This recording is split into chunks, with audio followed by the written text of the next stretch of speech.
नमस्कार सर्वांना, श्री स्वामी समर्थ. तुम्हा सगळ्यांचं आपल्या चॅनलमध्ये खूप खूप मनापासून स्वागत आहे. आजचा दिवस तुम्हाला खूप छान आनंदाचा जाऊ दे हीच महाराजांच्याकडे प्रार्थना करते आणि आजच्या व्हिडिओला सुरुवात करूया. तर आजच्या व्हिडिओमध्ये आपण एक अतिशय सुंदर अशी माहिती बघणार आहोत जी अध्यात्माशी रिलेटेड आहे.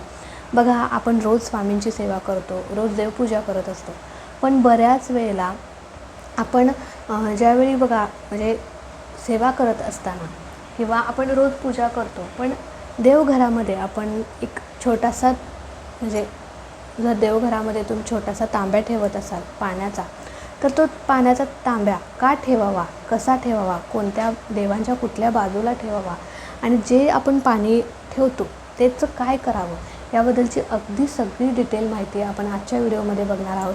त्याच्यामुळे व्हिडिओ शेवटपर्यंत नक्की बघा.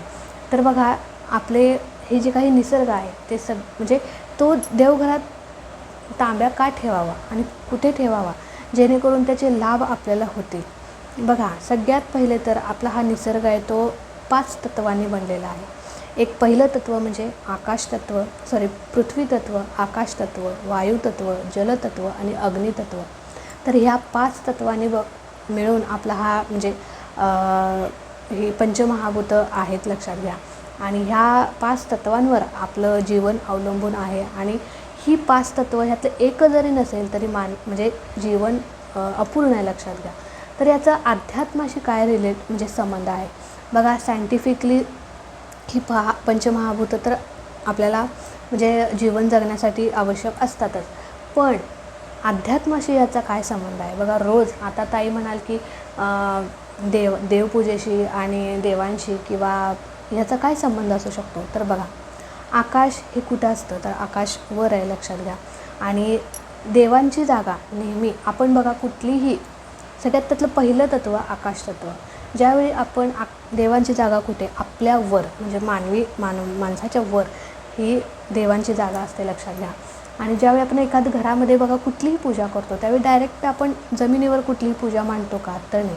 आपल्यापेक्षा उंच म्हणजे जमिनीपेक्षा वर आपण त्या देवांची पूजा आरास जी काय असेल ते मांडणी करत असतो. आपली जागा कुठे आहे, जमिनीवर आहे, कळालं. त्याच्यामुळे देवांशी याचा काय संबंध बघा.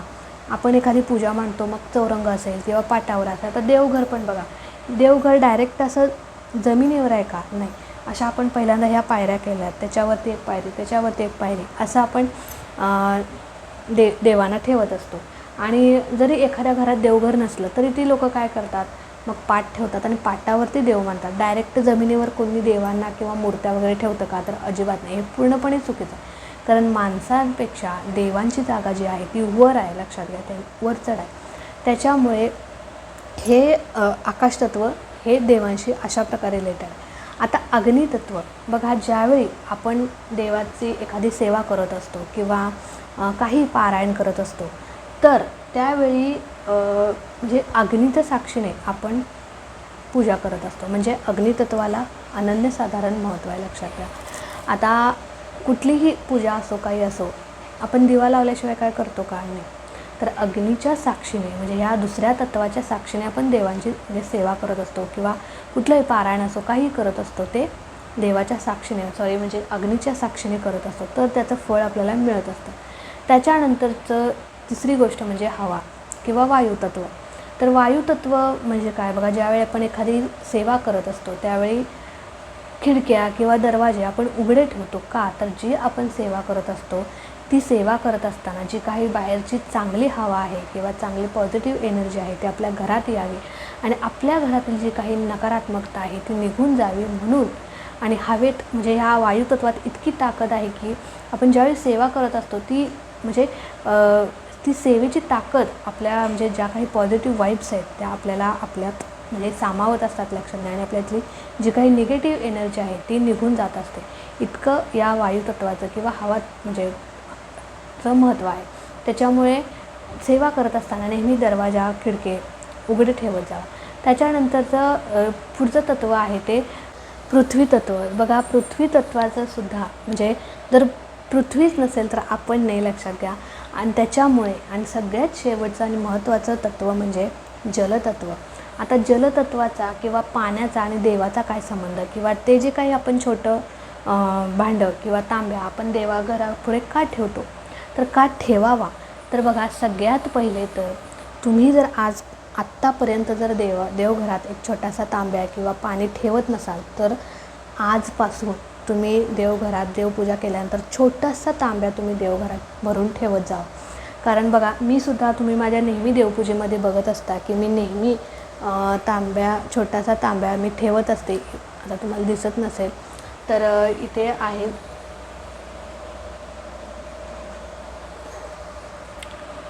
तर बघा हा छोटासा तांब्या माझ्याकडे आहे, जो मी दिंडोरीवरून आणला होता. तर हा मी रोज न चुकता देवघरात ठेवत असते. आता हा देवघरात तांब्यात ठेवल्याने काय याचं महत्त्व आहे किंवा याचे लाभ काय होतात, आणि एक अजिबात चूक तुम्ही करू नका.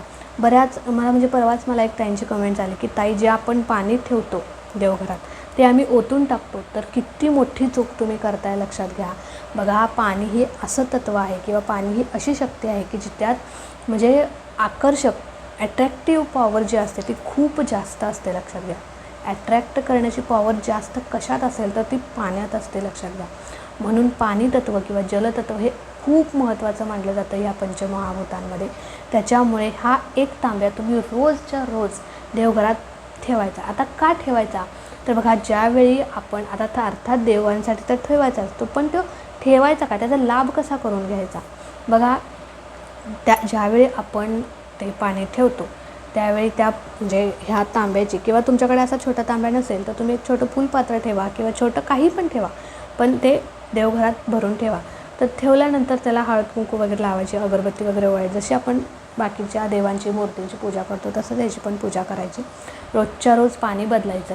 आणि देवांच्या, आता मी महाराजांच्या म्हणजे कुठे ठेवायचं, कोणत्या साईडला ठेवायचं, तर हे जे काही पाणी आहे किंवा छोटासा तांब्या आहे तो महाराजांच्या डाव्या साईडला ठेवायचा. कळालं, डाव्या साईडला ठेवायचं. पाण्याचं भांडं जे आहे आपण भरून ठेवतो ते देवांच्या डाव्या साईडला ठेवायचं. कळालं. आता त्या पाण्याचा उपयोग काय करायचा किंवा ते पाणी म्हणजे काय लाभ देतं आपल्याला, तर बघा ज्यावेळी मी मगाशीच म्हटलं की पाण्यात अट्रॅक्ट करण्याची पॉवर खूप जास्त असते. आणि ज्यावेळी आपण इथे देवपूजा करत असतो, सेवा करत असतो, पारायण करत असतो, तारक मंत्र म्हणत असतो, काहीही तुम्ही करत असाल, नामस्मरण करत असाल, त्यावेळी ती जी काही सेवेचं म्हणजे जे काही ताकद आहे, ऊर्जा आहे, लहरी आहे, तरंग आहेत, ते पाणी ओढून घेत असतं किंवा म्हणजे अट्रॅक्ट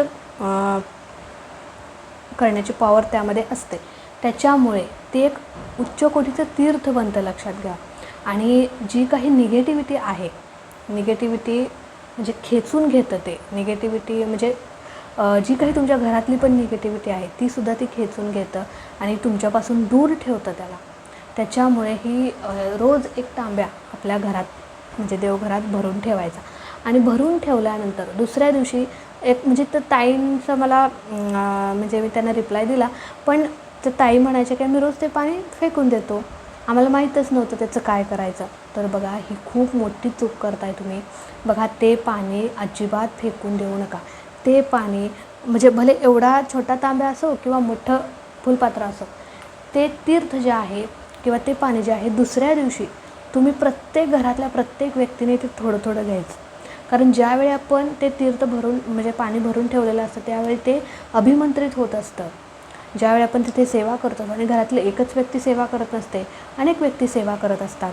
म्हणजे तुम्ही करताय, तुमचे मिस्टर नामस्मरण करत असेल, तुमचा मुलगा काहीतरी अथर्वशीर्ष असेल किंवा कुठलीही सेवा करत असेल, तुमची घरातली सासू काही नामस्मरण करत असेल, पारायण करत असेल, ह्या सगळ्यांच्या सेवा ते पाणी जे आहे ते म्हणजे खेचून घेत असतं, त्याचं शक्ती खेचून घेत असतं, म्हणजे अभिमंत्रित होत असतात. इतकं उच्च कोटीचं तीर्थ बनतं.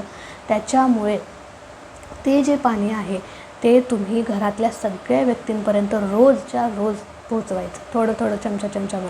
आणि जे काही उरेल ते थोडं थोडं टॉयलेट आणि बाथरूम सोडून तुमच्या घरातल्या प्रत्येक कोपऱ्यात, प्रत्येक रूममधल्या प्रत्येक कोपऱ्यात ते शिंपडायचं. जेणेकरून तुमच्या घरातील व्यक्तींची जी काही चिडचिड आहे, राग आहे, मनात जे काही वाईट विचार येतात, आळस आहे, सगळं निघून जाईल आणि एक पॉझिटिव्ह ऊर्जा तुमच्या घरातील व्यक्तींमध्ये निर्माण होईल. घर सतत सकारात्मक राहील. घरातील जी काही निगेटिव्हिटी आहे तीसुद्धा निघून जाते. तुम्ही हे करून बघा आणि अनुभव घेऊन बघा. आजपर्यंत तुम्ही हे करत नसाल किंवा पाण्याचा तांब्या ठेवूनही जर ते पाणी फेकून देत असाल तर ही खूप मोठी चूक तुम्ही करताय. ते पाणी अजिबात फेकून द्यायचं नाही किंवा ते तीर्थ म्हणून आपण अजिबात फेकून द्यायचं नाही. रोजच्या रोज बदलायचं, त्याची पूजा करायची आणि दुसऱ्या दिवशी ते तीर्थ सगळ्यांना द्यायचं. परत म्हणजे भरून ठेवायचं आणि दुसऱ्या दिवशी ते द्यायचं. असं रोज करायचं.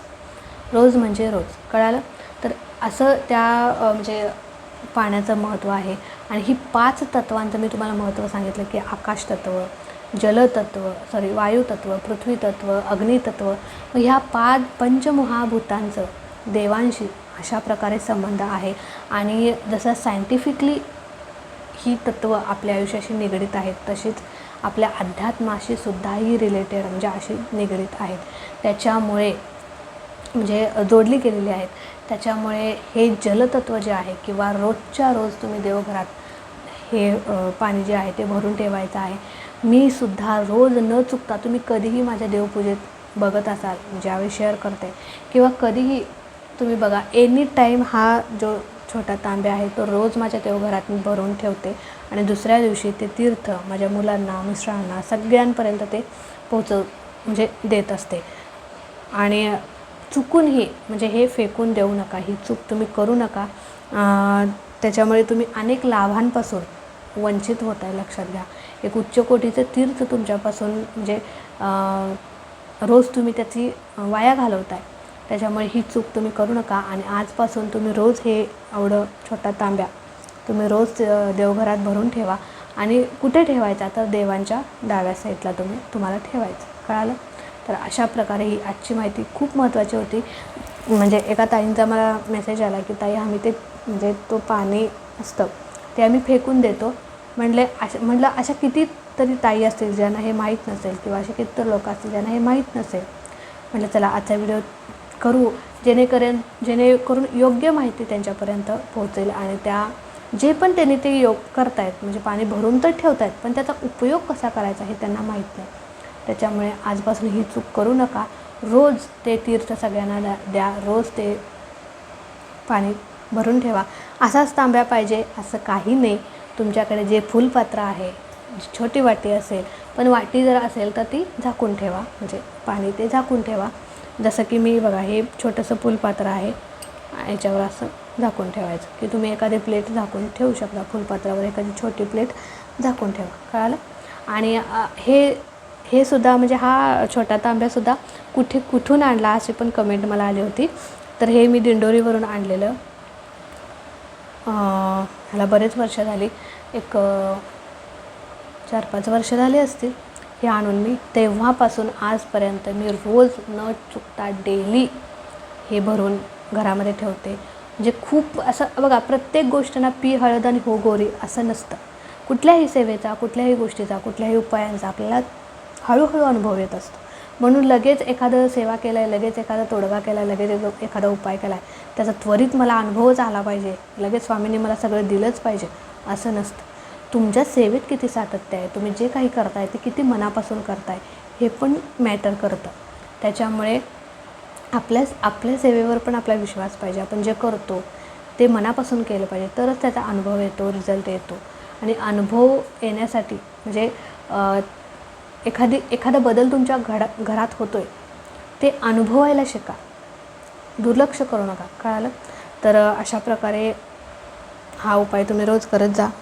चला आजचा व्हिडिओ इथेच एंड करते. आवडला असेल तर नक्कीच लाईक करा, शेअर करा. चॅनलवरती नवीन असाल तर चॅनलला सबस्क्राईब नक्की करा.